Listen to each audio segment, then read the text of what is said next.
Oh! Oh! Oh! Alright, What is he doing? What is he taking out? He's taking off. He has gloves. He has gloves. He has gloves He has in his gloves. hands. He has gloves. Gloves and what else? The blanket. Oh my God, that is my blanket. Oh my God, call the police, call. When 19-year-old Mia Marcano goes missing, it isn't the police who uncover the biggest clues about what happened to her, but her family. In fact, it was through their own investigation that they would not only uncover a suspect, but it was Mia's family who, through their own determination, eventually caught the culprit on camera. In 2021, 19-year-old Mia had just started her second year at Valencia College, where she was pursuing an associate in arts degree. She was balancing her education and employment at the Arden Villas apartments in Orlando, some 200 miles away from her close-knit family in Broward County, Florida. She also lived at the same apartments where she worked. Though they didn't know to be concerned at the time, Mia had recently asked several of her family members if they could come to Orlando for the weekend to see her. Now here's the thing. You put a woman, you put a lady on any case. I think I've heard this from someone else. But they're gonna solve it. They're gonna solve it. These women, they're gonna solve it. You just put them on the case. When no one could, she instead decided to fly home to Fort Lauderdale for a visit. Though her family was excited to have her back home, there was a chilling reason Mia felt like she needed to get away. Not knowing what was about to unfold, her aunt Simone later recalled this. Where did I Felt hear like that? it was a call for help when she asked us all to come this weekend and no one couldn't make it. I feel like it was a call for help and I wasn't there for her. I wasn't there for her. At 5:06 p.m. Friday, September 24th, 2021, Mia sent a text to say she was waiting for the Uber to take her to the airport before she would fly home. After this, she suddenly stopped responding. All calls to her phone went straight to voicemail, and all text messages said that they weren't delivered. Given that Mia was incredibly close with her family and kept in near constant contact with most of them, they likely noticed something was wrong within mere moments of it happening. However, it wasn't until a few hours later that her family became certain something was amiss. Her grandmother and grandfather later spoke to a police officer and tried to explain her sense of urgency at the time. I would say about 6 or 6:15. My husband and I left our husband to go out to dinner. I said, strange, Mia hasn't called me. I called. And the phone just said, calling mobile phone. So I figured if it was in the area we were in, it was down. So I called again. Same thing. My stomach started to hurt me. I'm not psychic, but I can always tell when something is wrong. Because I wouldn't call Mia more than twice and she'd not answer. Even if she has to say, Mama, I'm doing something. Mama, can I call you right back? So I went to the airport. And I waited and waited and waited, and there was no Mia. When Mia never got off the plane, it confirmed her family's worst fears. Little did they know things were only going to get more twisted from here. They reported her missing soon after, and one of her family members called 911. I'm calling to find out if I can have a wellness check, please. For the address? Correct. I just wanted to know if an Uber picked her up or not. And then from then, her phone has been completely shut off or dead. We're not sure.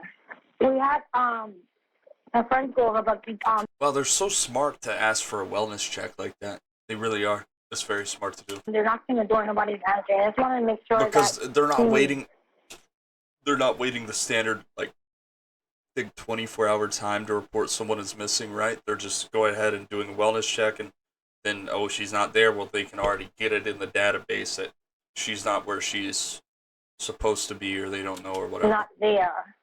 Okay, I mean, I can get a call center for a deputy to go out there, but a deputy is going to do the same thing. He's going to knock on the door, and if no one answers the door, he can't break down the door. This call and lackluster response from police would set the tone for the investigation. An officer eventually did go to Mia's apartment at Arden Villas, but there was no answer when they knocked on Mia's bedroom door. When they tried to open the door, they found it locked from the inside. They then headed to the window from outside. Please note that the police department made redactions to the video, blacking out what the officer saw inside I'm so Mia's glad room. they get in there. When they went around the front of the apartment, the officer was met by Mia's cousin Kaylee, who, after realizing that Mia's location was turned off on her phone, decided to take matters into her own hands and start looking for her.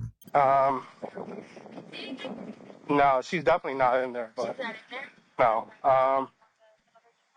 Did you see like any you couldn't see inside? No, I saw inside. Did you see like any bags? I saw 2 suitcases under her. Oh, bed. under her bed? Yeah. Oh. I'm not sure if that's. I think that was always there. Was it? Yeah. Yeah, but other than that. Did you see like a teddy bear on the bed? I can't remember now. You want to go? It was. Brings it. If she was fine, she would bring Really? it. Yeah, the room, it looked clean. Does anything look out of place? The window, yeah. You opened the window. Yeah, you can see that her window is open? Yeah, like she opened it. Ultimately, the officer left. Law enforcement would fail to recognize the urgency of Mia's case until later, perhaps only when it was already too late. With this less than helpful response from police, Mia's cousin Kaylee looked I feel like they done a good job here to open the window and everything like that. elsewhere for help. And the security guard, Jay, was here. And we approached him, asked him if he knew anything. And he said yes, that he was here when the police were there. And we said, okay, like if you could please just accompany us so you could tell us about what happened when they were there. Because they knew Mia's door was locked, Kaylee and Jay headed to the window that the officer had looked through. Once we heard that the window was unlocked, we automatically knew that that was off because my cousin had installed the window locks on all of their windows to prevent anyone from opening it from the outside, especially with them being on the first floor. Right. When we went up to the back, he showed us the window, and we, of course, tried to avoid touching anything because we didn't want to interfere with anything. He did mention that he saw fingerprints and that he took some himself with some tape because when he asked the police officers to take some that were there earlier, they said that they were not going to because it wasn't that type of case, I guess. Later, the security guard would allege that when he tried to hand over the fingerprints, the deputy actually laughed and said, "This isn't a high-priority case." However, this allegation has never been proven. Jay's immediate frustration for how the scene and Mia's case was handled was palpable. And now I'm getting mad because one of y'all deputies came out here, did not do the job that he was supposed to do. Me being a security guard, I should not have had to do the stuff that I did to have an officer come out here and look me in my face and tell me to keep the evidence that was lifted off the windowsill. Oh, a couple weeks from now, maybe we'll need it. No, you're supposed to take that now. As strange as it was that the locks had been removed from Mia's window, it was even stranger that through the window, Kaylee could see that Mia's bedroom door had actually been barricaded from the inside by a small bookcase. Then she noticed something else that would later become integral. While we were back there, I was looking at the parking lot, the woody area behind with the fence. We were like, why is there a chair behind the fence? He said, oh, that's been there for a long time. And I was like, it's kind of weird, though, because the placement of it looks directly into their windows. It's kind of at a slight angle. So that was a little bit concerning. But he was like, no, that chair's been there for a long time. So I was like, okay, no problem. While we were back there, he mentioned another thing that was odd to him was that most people in the guest parking lot don't park, like parallel park in this one corner, which made sense to me because there are parking spots that go straight there. So if you're parallel parked back there, they can't get out. So he said what was weird to him is that there was a large tire track. This all seemed to hint that some awful fate had befallen Mia, but what exactly remained to be seen. Into the apartment, we all put on gloves and again asked Jay to come with us just to, I guess with the name security, he made us feel more secure having him there. We went into her room, avoided touching anything, and we immediately noticed that her room was in a disarray, very out of character from Mia. However, even more shocking was the sight of something still in her room. She has her decorative pillows, her sleeping pillows, and then, of course, the king of the world, her teddy. So Teddy usually sits right on the bed if he's not going with her wherever it is that she's going. If she's going to work, there's times that Teddy goes to work. Every trip, Teddy goes. Teddy's been on vacation with other people. Teddy has lived his life. With this in mind, her family knew she wouldn't simply have left the bear behind. And yet Teddy was still in her room. This meant one thing. Mia hadn't left. She wasn't not answering her phone. And her phone wasn't simply dead. She had been taken. But the teddy bear wasn't the most concerning thing discovered in Mia's room, as Kaylee explains. When we walked in, the cubby that was blocking the door was in the walkway, and there was her chain was. And then the fucking police officer said, now, here's where I get mad at the police officer. He says that nothing's out of the ordinary in the room. Did he even look? Did he even look in the room? Or no? Because it seems like it is out of place. Like, you don't just see a fucking desk barricaded against someone's door and say, yeah, everything's normal in there, man. It seems all fine. Yeah, what? It's busted. She usually wears 2 chains, one that says her name, and then a second one that has a heart pendant. So I know the chain is the heart pendant one because the pendant was missing. Yeah. And the Mia one would have 2 separate pieces. So we saw that her bangles, she has a lot of bangles, and they were given to her as gifts from like old family friends. So they're really sentimental for her. So to see them on the floor was a lot. To see them bent that way, I was like, okay, there's definitely something wrong here. Then we also noticed the blood on the pillow, and we were thinking, like, of course you look at it and you're like thinking, well, maybe it could be old. But then we're like, but she would have tried to get that out, or she would have at least put a pillowcase on to cover it up, because you're not going to be sleeping on a naked, bloody pillow. Yeah. So that was a little bit concerning as well. After that, we continued to look around the room and found little bits and pieces that just kind of indicated that there was some type of struggle. The bed was moved. We could see the grooves in the carpet were different. They were here, and then the legs were pushed off. The bed head was kind of crooked. And then while examining underneath the bed, someone flipped over the rug. She has a blue furry rug, and found a box cutter. When we saw that, we were like, okay, that definitely can't be Mia's. The box cutter would turn out to be an important clue, as would the item they found in the trash, a single rose. Already feeling like Mia's disappearance wasn't receiving the kind of urgent attention they knew it needed, the rest of her family traveled the same day she was reported missing to gather at the Arden Villas apartments to continue the search, knowing that this was the last place she'd been seen. They would soon have a shocking and disturbing interaction. It's unclear exactly what happened in the moments prior, but one of Mia's family members began recording when someone else showed up, claiming to also be looking for Mia. The person recording kept their phone either in their pocket or their hand covered the camera, as we can't yet see what was happening until later. We can, however, hear the mysterious person talking with various members of Mia's family, including her father. Wait, this person showed up looking for her during the whole... I'm too old for it. This is her friend Tati. Tati knows our relationship, I promise you. Nothing like that. Tati woke me up out of my sleep to come in to see if I saw anything, because we didn't know you guys were here. You're not hearing about this for the first time tonight? Yes, I was home. You still have text messages? Me and her haven't talked for like a few weeks. Like I told you, I try to fall back. I'm older than her, so I don't even have her number now. All serious. The man speaking is 27-year-old Armando Manuel Caballero. Armando worked as a maintenance man at Arden Villas, and he met Mia when the two became co-workers. In fact, he'd started at Arden Villas right after Mia, around 2 months prior to her disappearance. Now, around 3:45 a.m., approximately 10 hours after Mia was last seen, and though he lived at a different apartment complex, Armando was unexpectedly back at Arden Villas. This obviously struck Mia's family as odd, but the entire interaction would only become more concerning. Where's her roommate? Because I heard you had a recent conversation with her. Though it isn't shown in the footage, Simone, Mia's aunt, witnessed something fall out of Armando's pocket when he first got out of his car, something that looked like a key fob. This would turn out to be crucial later. Yeah, I'm seeking her wall, and I dropped off the back end because I was involved. Other than that, it's just work. You never went in the apartment to fix anything? Before I have, yes. We had to do all the apartments. But I noticed a lot of stuff, because I set up the apartment myself. I know.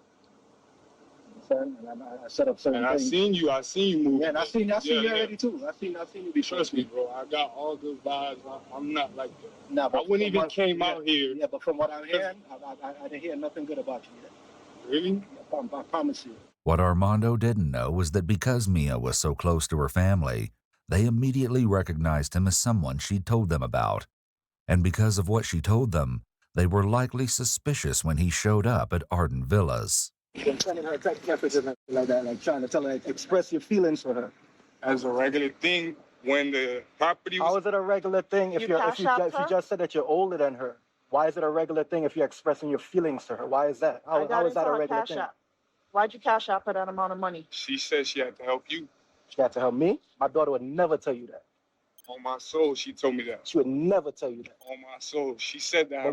But you just told me that you haven't spoken to her. Why the fuck would you go kill someone? And then this is the guy who killed her, by the way. Just because I acted. Why the fuck would you do that? Then have the fucking audacity to show back up at that apartment. You sick fuck. I hope they rape you in jail, and I hope you die. I hope you get killed in jail, bro. For so long. Prison. That was a But then while you- ago. Prison. That was a Don't bring while that shit to the jailhouse. That Keep it was in a prison. while Kill ago. him. Kill him. I'm in her cash app. That was this telling week. you. You see, Mia had complained about Armando, though he told her family he didn't have her number and claimed to have last spoken to Mia a few weeks ago. It would soon be revealed that that wasn't even remotely true. Mia often took screenshots of the things Armando was texting her and sent it either to her family members or to her friends. This included when, in the week before she went missing, Armando sent her a random Cash App payment for the amount of $600. Though Mia declined the money, she sent a screenshot of the message Armando included with the payment That's to a group text with other Arden Villas crazy employees, weird. titled "Off the Casa." Armando wrote to Mia, "Mama's good morning. I don't want you to feel any way about me giving you this. Like I said from before, you grew on me, and I feel I didn't have too much of a reason to be in your face unless I was making a difference, because I'm just a man and that's how I see it. From hearing you vent about your fam situation and hearing about how you're not able to live your life fully because of the difference in responsibility, and from the..." Listen, this is why you never actually... Okay. I don't know anything, right? But if I met someone in person, they started asking me about my personal problems, all this, all that, I'm not telling you shit, buddy. You can suck my dick. Like, you don't tell people about your personal situations. You don't tell people about that, especially out in the wild, especially in real life. You know what I mean? You just don't. Because people are just so fucking weird. And you can't do that. Like, it gets dangerous. The first few times I heard that, I've been planning and wanted to bless you. Even on this shit. Like, I'm careful. Like, I know I say some shit, but you gotta be careful. Much, but it's yours. Enjoy it however you like. I don't want it back. Don't send it back. That was money I was putting up from turn to People spend can on get dates or gifts real for you. weird, man. But I'd rather just give you the money so you could do what you actually need or want with it. Her friend responded to the screenshot. "It just sucks that he works with you because I would keep it, but if you don't do what he wants, he gonna act crazy." Mia's friend likely had no idea how true that was. Armando had an interesting explanation for the Cash App payment. Because her mother didn't pay her rent no more. And when we were doing time, we've been friends already since June. And I know Rashid seen me, her, and Rashid chill. There's nothing there. I never came in. Let's sneeze. I never bothered her. Did they take a statement from you earlier on? I just found out she was missing. You saw her today? Just found out, but I found out a few hours ago. And you saw her today? At work, yes. Have you done any work inside that apartment? Not recently. So when? So who's the maintenance person that was in the apartment yesterday? Or 2 days ago? Somebody did maintenance. You had to be there recently because you told me that you bought the fan there, so you were there recently. This is an integral question. As Armando was in maintenance at Arden Villas, he had an assigned key fob. which could access every single apartment and that worked during business hours. For after-hours maintenance, an on-call key fob was shared among the maintenance staff, with the device in the possession of whomever was on call at the time. 3 days earlier, on Tuesday, September 21st, Armando had delivered some fans to Mia's apartment, as there'd been flooding. The maintenance request had been legitimate, but the troubling issue of Armando's access to her apartment hadn't escaped Mia's family members. So you were That there was recently. Tuesday. So that was So this you were week. in this apartment on Tuesday, I didn't right? do work. I just dropped the vacuum on. Bro, She something had a ain't adding leak. up, bro. She had a leak from her living room to her room. Coincidentally, like that just happened. You know what I'm saying? That just happened. That leak just all of a sudden just Must be happened. just out a of the blue. coincidence. Only in That's her coming room from under and the in the slab. thing. I cannot. There's nothing I can physically do to do that. All right, and the person who went in today too went through the window too. You know what I'm saying? You know what I say about coincidences? Adventure starts at Ain't Toyota none. Knoxville with the rugged 2024 Yeah. Toyota. Go ahead and say the address. Go ahead. Fucking. All right, but you got access to that place though, right or wrong? Right or wrong? You have, We can find out. Right or wrong? You have Ask me a access to question. it, right? You have access to the apartments, I do. right? As a maintenance worker, you have access to the apartments. Yeah. And what is your protocol when you're going into the apartments? You guys just knock and go I in? think I gotta turn the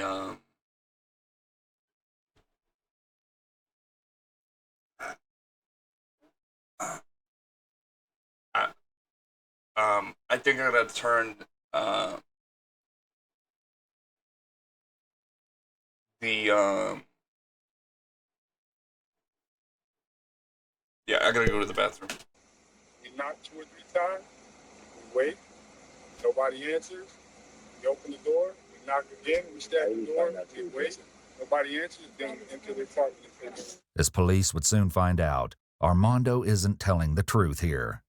Mia's family member, who has been recording this strange encounter, finally raises their phone and captures Armando in the footage. He can be seen standing next to an officer. As of right now, you have work sent tomorrow? You work obsessive tomorrow, texts to Tati? Mia. We have all seen the text. You talked about giving her your life savings. You cash out her money, and you claim that you weren't in touch. Who told her It's gave her on life text. savings? I never As a said matter of that. fact, we're going to get a police report to pull your phone records if that's the case. As it would turn out, because Mia had sent so many of the texts from Armando to her friends and family, the police didn't need to pull Armando's phone records to see that something was off. There's evidence of obsession, of something. You're fascinated with It's Mia. not only from my side, so don't try to make this. No like one, I'm a no stalker. one's saying that. It takes. She's not here to defend herself right now, so Obviously, we she's gotta talk to missing. you. So we're talking to And you, I who've been going completely back and respect forth that. I on understand text. that. Alright, That is so your family. Right. But until we figure out what's going on, just don't beat me up. Damn, dude, he has the same slides as me. Fuck. Fuck, man. Nobody one's ain't beating beating you you up. up. I'm guilty. But Why you would I put come I gotta yourself in the get middle new right here. slides. You brought yourself over here. The entire interaction with Armando out front of Arden Villas was odd, but what Armando said next did nothing but raise suspicions against him. I've never done nothing bad to me. Wisdom. Never done it. The videos capturing this incident end abruptly after this, but Mia's aunt describes what happened next. Armando got in his car. The officer never searched the vehicle. I don't know if there's procedure. He never looked in the vehicle or touched anything, told him to wind down with nothing. The vehicle took off. They went to the maintenance room. They came back. Armando then left. After driving away from the officer and Mia's family members, Armando was seen again driving around the buildings with his lights off. Wow. One of Mia's family members noticed something else that was incredibly concerning about Armando. Here I noticed, so it almost looked Damn, I like kinda like he beat on had myself. bronzer on because this area was like, it was puffed up and slightly bruised, like reddish. But how it was dark in the night when the light, you could see, you know, when skin Let is me spill stretched to water. the point that Spill it water. shines, I was washing my because you hands. know, with the swelling. Knowing what they did of his fixation with Mia, his return to the Arden Villas apartments the same day that Mia went missing raised red flags for her family. Little did they know, Armando was hiding another, even more disturbing secret. The next day, there was still no sign of Mia anywhere, and it was only now that the police would begin to take the case seriously, though slowly. Someone from the Harris County Sheriff's Office even reached out to the Orange County Sheriff's Office about Mia's case, and there appeared to be a distinct lack of urgency. Okay, mean, it hasn't been turned over to a detective yet because it takes up to 5 business days. Oh, to consider someone missing?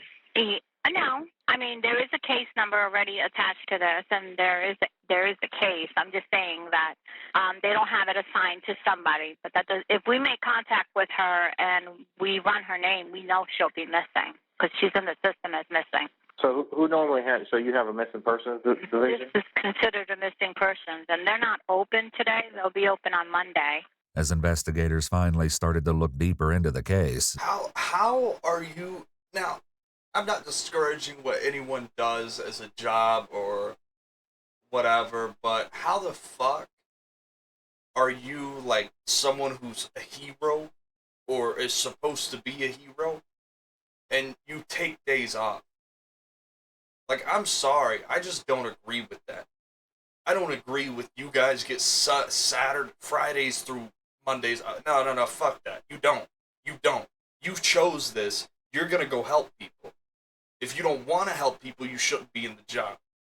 And that's real. That's as real as I can get with that. I don't believe in it. I think it's just I think it is I think it's disparaging to the job for you to take days off while some people out there missing.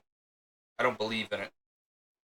They spoke with Marlon, Mia's father.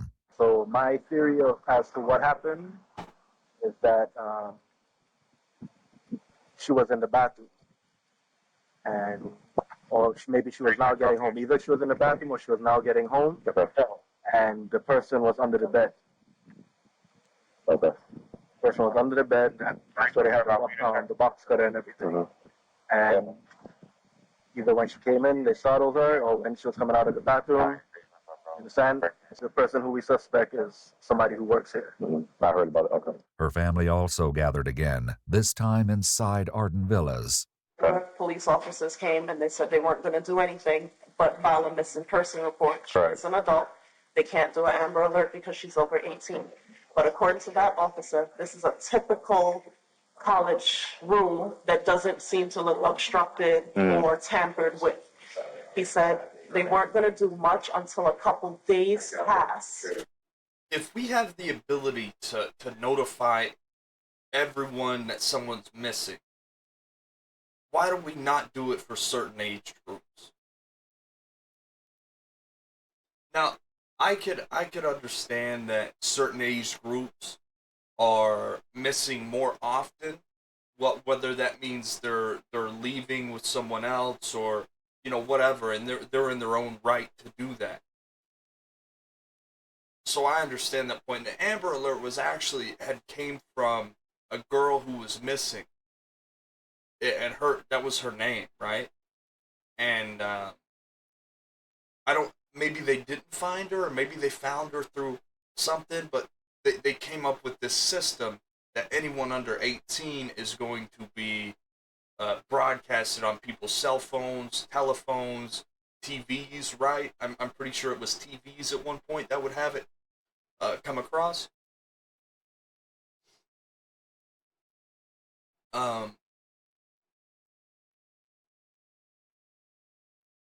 So, I guess the question I'm asking is, why is it not that for people over 18?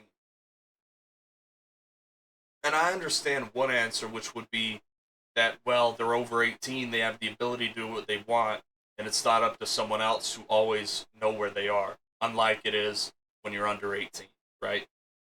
And it becomes more. If you haven't got any information, if you haven't heard from her. As news of Mia's disappearance spread, calls flooded in as people tried to give any helpful information to aid in the search. And what do you want to report? We just got a message saying that a girl had been missing since 5 p.m. yesterday, and me and my roommate around, I'd say maybe 7 p.m., and we heard a girl and a guy, and they were screaming, but it didn't sound like good screams. It sounded like really bad screams. And we actually went downstairs to see if we could find anything, and we heard a woman and a man screaming at each other, arguing in an apartment on the first floor. I don't know if this would be helpful information, but it was something that stood out to us last night. And after hearing about a girl going missing today, I figured I should report it just in case it could help. That's why I'm getting a second floor apartment. Ain't no one sneaking through my fucking window. You're gonna have to grapple up or something. You're gonna have to get some type of grapple tool or something to get up to my window, because I ain't fucking with any of that. You're gonna have to come through the door. And I'm gonna have booby traps set up too, you motherfuckers. I'm gonna have some booby traps set up. As soon as you open the door, you know what? I'm not even gonna say it. All of this was helpful, but Mia's family was already sure they had a suspect, Armando. Mia's family had been right. It did appear that Armando was obsessed with Mia.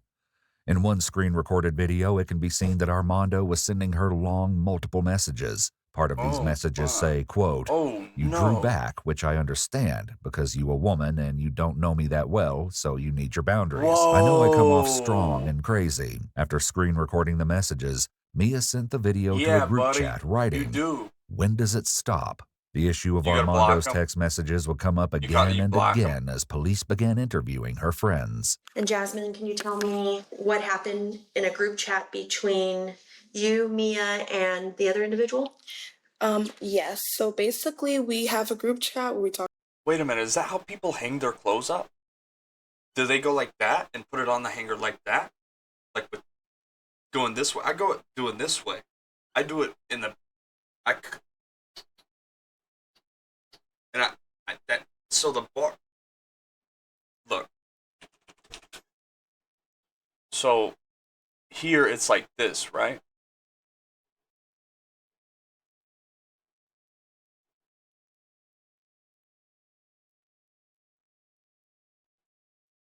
Right? You see how the hook's going around like that? See that? Okay. That's how I do it.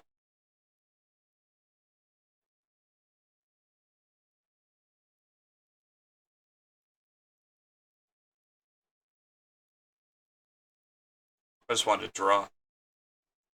Let's get back What to the video. happened in a group chat between you, Mia, and the other individual?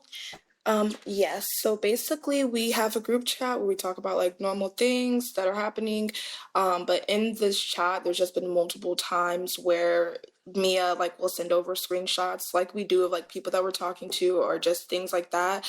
Sometimes complaining or just having issues with like Armando sending her long text messages out of the blue, emotional messages to her even when she was barely giving him like real responses back. Sending her long emotional messages, getting upset at her for not responding to him, all types of things. And from the start, her making it clear that although she did find him attractive or whatever the case may be, she has never necessarily wanted anything serious with him. They have never dated. They've never been involved in any aspect like that. That detail didn't seem to deter Armando.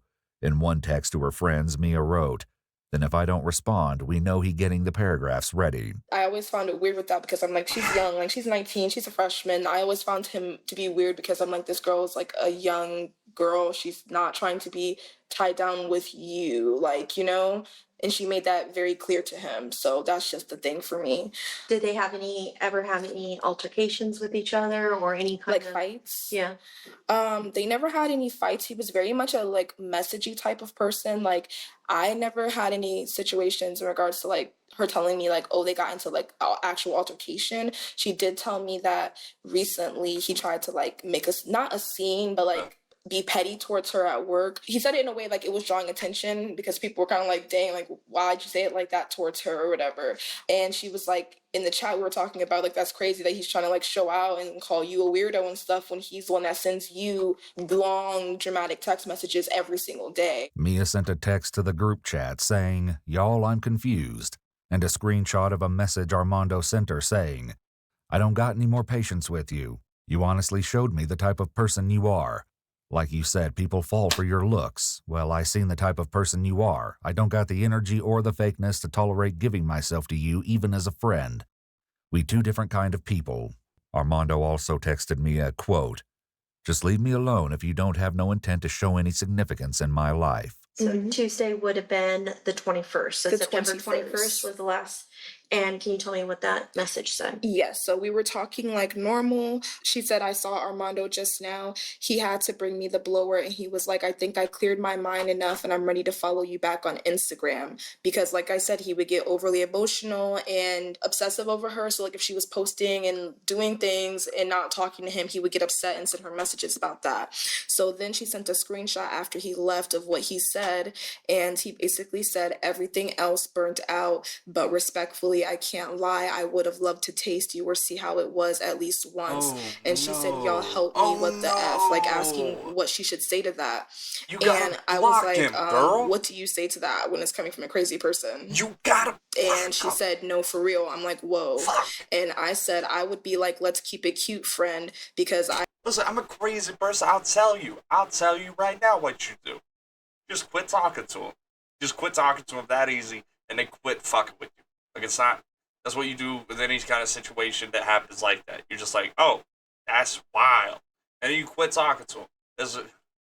I don't know what to say. And I basically very said that because easy. I was like basically like deflecting from the talk because you guys said like we're just friends. Armando replied to that text from Mia saying, right, whatever, you out-cooled me.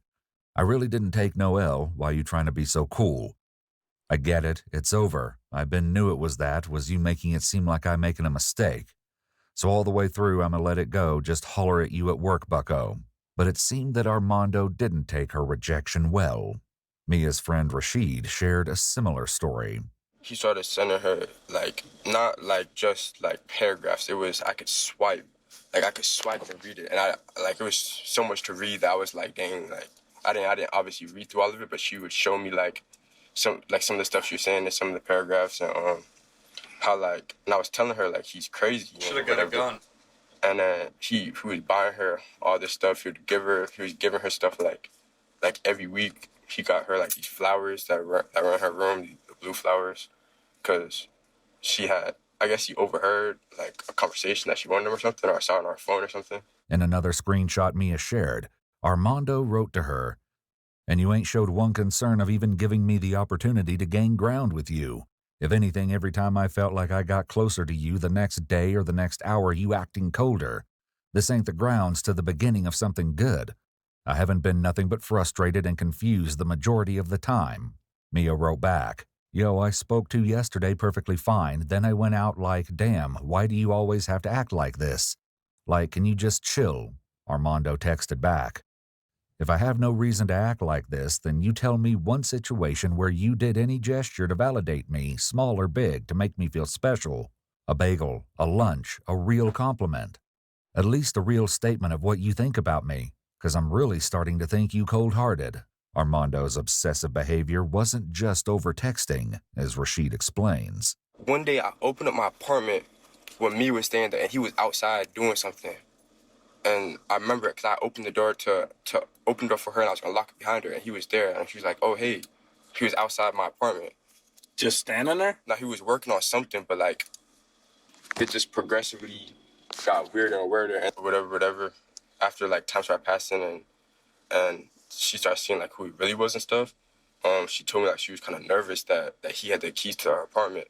And one time she mentioned that she left her house one time, the AC was working perfectly. And she could you, if you're a woman living alone right now in an apartment or something, could you, and if you're worried about something like this, could you ask the management to maybe put a deadlock in the door or maybe get a stopper to put on the door when you're in there or going to sleep or whatever? If you're worried about this, I mean, there has to be some type of situation you could work out with the apartment to either, like I said, get a deadbolt in the front door or get a stopper that you can put in the door. And there's stoppers that are made out there that no one could get through. Like, you're going to have to break down the door, and by the time they break down the door, your neighbors are going to come out and see what's going on, right? Came back a little while after, and the AC was broke. She was stuck on 79. And I know, like, the maintenance people, like, I know it's easy to mess with the AC, you feel me? And he was the on-call person. And so I'm thinking that he, like, messed with the AC because she would have to call the emergency line, which he has to respond to because it's after hours. So she said that she didn't want to call him, so she went to get another maintenance guy to come fix her AC. As Rashid shared, Mia had a good reason to be worried. Some of my other friends have told me like he said stuff to them like she found one of my other female friends found him like in the apartment. He was like, "What are you doing in here?" And he was like, "Oh, I'm fixing something." I remember she had said something to her. I think it was like along the lines of, "I just want to like take a nap in your bed" or something like that. Like it's weird. You feel me? Yeah, that is. Then, guys, what you can do in that moment is show him your registered weapon and say, "Hey, get out of my apartment right now." Okay? After speaking to another resident at Arden Villas, it seemed that there was a pattern in Armando's behavior. I had just gotten out of the shower too, and I heard knocking and maintenance. I didn't want to answer it because I didn't put in a report. And then I heard the door open and I heard it close. And then when I went out, they were still out there knocking, but I did hear the door open and close. I got dressed, opened the door, asked him if he needed anything. He said, "Did you put in a report for your dishwasher to be fixed?" I told him no. Perhaps finally realizing that Armando needed to be investigated, police spoke to his boss, Lemuel Arroyo. How would you describe Armando? I would say very peaceful guy, very easy to manage. You know, I was very happy with their performance. To keep eye contact, sometimes avoid eye contact. Now all this going on made me think, why sometimes when we're talking, he trying not look at me? I don't know. Although he was known at work to be private, Armando had been in a bit of trouble before. Years ago, after setting off firecrackers in his college dorm, he lost his football scholarship as a result. With his job at Arden Villas, he was attempting to start fresh. Friday, the same day that Mia went missing, Lemuel noticed that Armando's body I mean, I ain't gonna make fun of anyone working a job. language and behavior was off when he received his work uniform.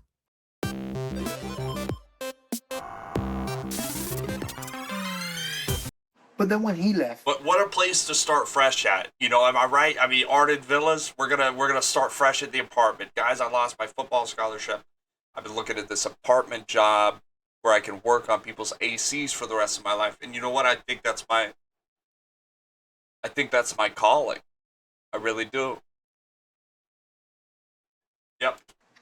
Get him out. Get him out. That's a fucking crazy person. Anyone who says apartments are my calling, and we're starting fresh. And you've never seen that before out of him. No. Noel, an eye who on worked in maintenance with That's all I'm Armando, saying. also saw Armando acting strange on Friday. So he was more quiet, you thought? He was more quiet. Was that in the I asked him, "Yo, you okay?" He said, "Yeah." You said the change you noticed was that he just seemed more quiet. With this in mind, investigators take a look at the records of who used the maintenance key fob.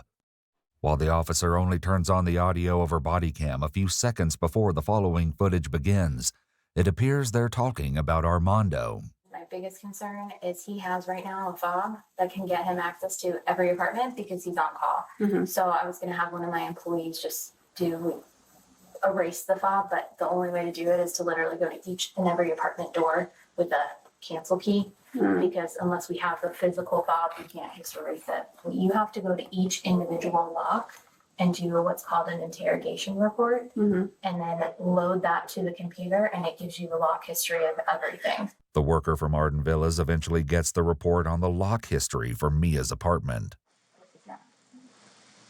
This is that. That's my on-call maintenance fob at 4:34. So that's before, correct? Yes, but I don't understand why he would have been there. Is it Armando? Yeah. To most, this would seem like particularly damning evidence, but it only got worse. While checking out an apartment that was set up the same as Mia's, That is though damning not her evidence, right? actual room, the officer asks a chilling question. So he accessed her room at 4:30, correct? There's no service supposed to be in her room or anything like that, right? And I don't remember if I saw that he left with that fob. She would have been home, so if he was just hanging out, now I'm like worried. What if he was literally waiting for her? They've got my head all screwed up. I cannot believe it. Because of the record of the key fob, it was clear that 30 minutes before Mia's work shift had ended, Armando had entered her apartment. and it also seemed that he had never left, or at least there was no record of him leaving. Mia's key was then used to open the door at 5:06, and as the worker suspects, it looks like Armando could have been waiting for her. By reviewing the security footage, Oh, investigators shit. spotted Armando driving a golf cart near Mia's apartment, which coincided with the times the maintenance key fob showed it was used on her front door. They also uncovered what they believed to be the last image of Mia as she walked to her apartment just before she went missing. While there was the possibility of an innocent explanation, on Thursday, September 23rd, Armando had asked Mia if she would have time to talk about something mysterious on Friday, the day she went missing. Mia had replied, "What do you want to talk about?" Armando wrote back, "It's nothing big, but if your day is busy, it's whatever." Mia replied, "I'll let you know how my day goes." However, there was one other piece of evidence that didn't quite fit. I feel like almost trying to form a relationship with this person is one of the last things you want to do if you think they're crazy or if you think they're mentally ill or whatever, right? Like I think you should try to avoid all contact with this person if possible. And I'm not a fucking criminologist, you know. I don't know exactly, but this is how I feel about it. I feel like you should avoid all contact with that person. If necessary, just block them. Just block them so they can never get your number or do anything, right? 2 hours after Mia went into her apartment, That's what I do. Armando called the Like, I Arden just Villa's block office people. staff If and I asked to be think let they're into the weird, front I'll gate just as he block was them. There's responding no to a point in maintenance call that was doing made all around that. 7 p.m. Just 5 minutes later, someone used Mia's key fob on the exterior lock of her apartment. It would be nearly impossible for Armando to have been at the gate of Arden Villas and then 5 minutes later unlocking Mia's door. The question was this Mia herself, and was the timeline of her disappearance a few hours later than her family believed? Or was this evidence of her kidnapper using her key fob? While the police may have still been collecting evidence, Mia's distraught family members already felt certain that they knew where to look for answers about Mia's disappearance, with Armando Caballero himself. While continuing their search for Mia, some of her family members decided to begin surveillance of their own, and they would soon uncover some of the most chilling evidence yet. I happened to overhear Armando's address when he was giving it to the officer. And I said, I'm going to do a pit stop. Put it in the GPS, and then we continued to his house. He didn't see us at first. I made a U-turn, and I went into the parking lot across the street from him. Here's his apartment complex. Here's my vehicle facing him. That's when he started touching the indentation of his car. He tried leaving the complex last night with his lights off, and he hit another vehicle. He was touching, so his vehicle is dented. It became clear to them that the police hadn't searched Armando's apartment yet. It was then that they once again began recording, this time catching something truly shocking on camera. He has gloves. He has gloves. He has gloves He has in gloves. his hands. He has gloves. Gloves and what else? The blanket. Oh my God, that is my blanket. As they watched, Armando carried a blanket that had once belonged to one of Mia's family members and that had since been given to Mia into his apartment. He knows what we look like, and he's looking to see He who's walked up following to him us. and whatever. Where the are the police? Mia, Kaylee, call them back. Tell I'm him he's leaving. videotaping. That's it? Mm-hmm. Send me videotape too. I'm videotaping him. That's why I can't call. As unsettling as this discovery was, the incident with Armando was far from over, and it would only become more chilling. Later, Mia's I mean, why hasn't this guy been served an arrest warrant yet? You're going into this girl's apartment before she's even there. There's no information of you leaving that apartment or anything like that. We have video of you with her mom's blanket that was hers. I mean, there's no sense in not getting this guy arrested right now. So there's no chance for him to run away. Aunt Simone shared with detectives what had happened after they stopped filming. Someone's got I started trembling. I couldn't drive anymore. I just pulled in. Another Hispanic guy got out of another car, 2 cars down, came across the street. He videotaped the truck. He videotaped me. He took pictures of me. He took pictures of my license plate. Then he told me, get out of your truck. Get out of your truck. I didn't get out. He laughed. Across the street. He went back, and he does this again. This behavior, along with the discovery of Mia's blanket, seemed to solidify, for her family at least, that Armando was behind Mia's abduction. However, this interaction with Armando would come back to haunt them in the most chilling way. Armando then left his apartment but returned 10 minutes later. When police were able to find Armando and tell him that they wanted to look inside his apartment, he surprised everyone. He gave permission for Mia's family to search through his apartment while the police stood by. Is it like a quilt type of blanket? Yeah, like a quilt, like blanket-like thing. So if you see it, just let me know. That'll just give more bolster to the search warrant. It appears that this frantic search was not recorded, but Mia's family didn't find her blanket. It seemed that when Armando left, he must have disposed of the blanket. Either way, no other evidence was found, as Armando wasn't arrested or even brought in for questioning. In fact, soon after, he ended up leaving his apartment around 3 p.m. Approximately an hour and a half later, he was officially named as a suspect in Mia's disappearance. What's up, everybody? It's DK Metcalf here with Lululemon in the Zeroed In shorts. But to her family's frustration, he was already gone. His apartment was then secured, and at around 6 p.m., more than 24 hours after she was last seen or heard from, the Orange County Sheriff's Office released a missing persons bulletin for Mia. By now, it was becoming clear to at least some that the police knew they hadn't started their investigation as soon as they should have. Oh, you know, check the report. I guess. I mean, if they saw the blood and everything, it doesn't take long for. That was the end of it. Just some miscellaneous papers and stuff. Passport, about 30 euros. Wallets, checkbook. Cards.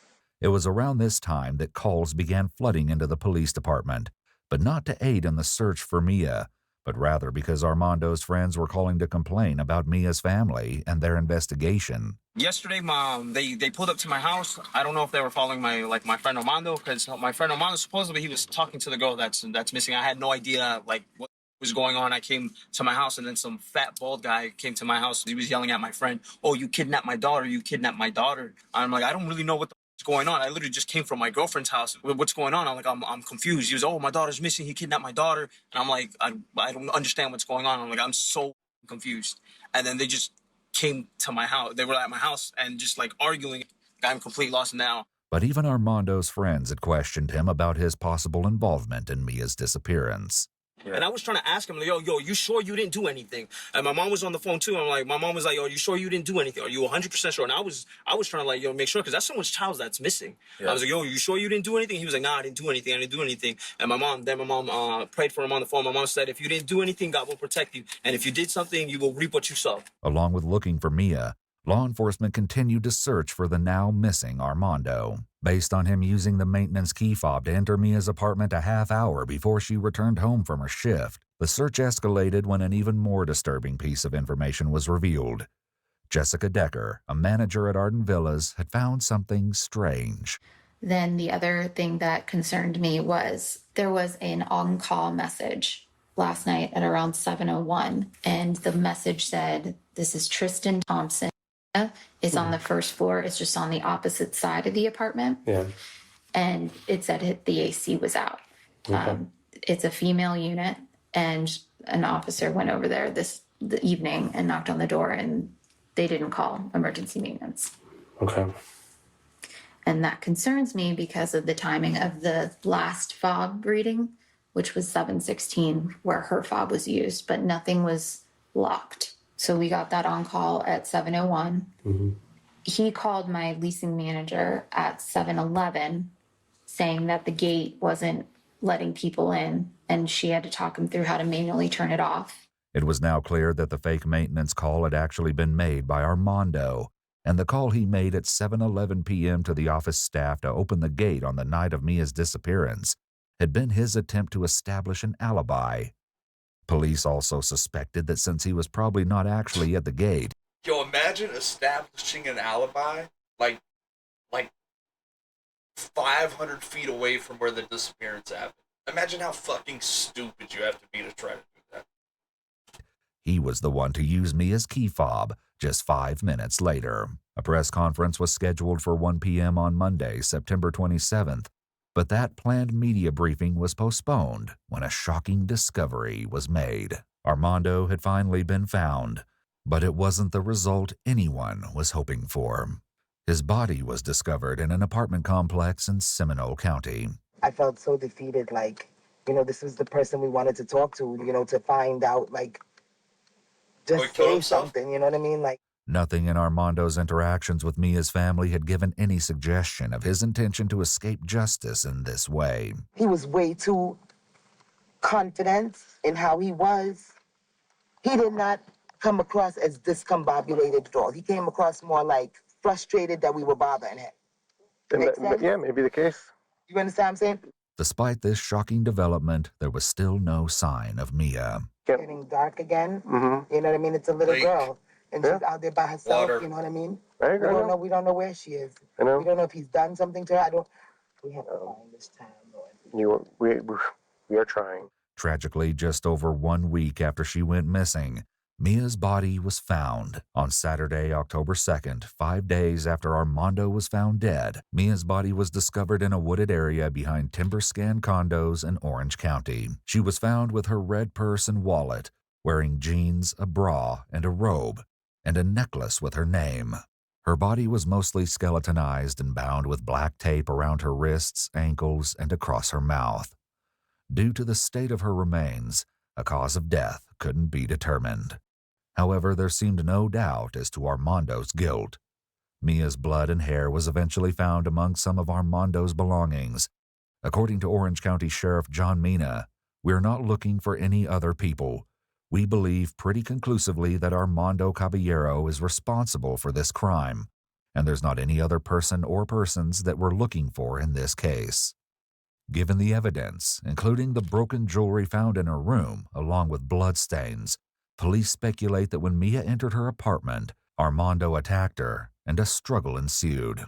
Investigators believe he killed her in the room, and then, using her bedroom window, put her body into the trunk of his car. Just 46 minutes after Mia entered her apartment at 5:06 p.m., Armando's vehicle was seen leaving Arden Villas. He then went to his apartment before returning again to Arden Villas for the fake maintenance call. Phone records and GPS data show that he then went to the woods, where Mia's body was later found. The Marcano family eventually filed a wrongful death lawsuit against Arden Villas, claiming negligence in Armando having unfettered access to Mia's apartment. They also filed a lawsuit against the sheriff's office and 2 officers for civil rights violations and negligence, describing the department as failing miserably in its duties. There has yet to be a resolution for the lawsuit. Mia's Law has been introduced to impose higher levels of background checks and limitations on the use of master keys, limiting access to private residences, and affording tenants the safety and security Mia deserved. Yep. Yeah, I don't feel like anyone should have access or a master key to someone's apartment unless he's the owner of that, right? Like I just don't believe in that. It's obvious that something was going to go wrong there eventually, and it probably already has before. So, yeah, that's good. I'm glad that law was introduced, and I hope the family gets the money that they deserve from it as well.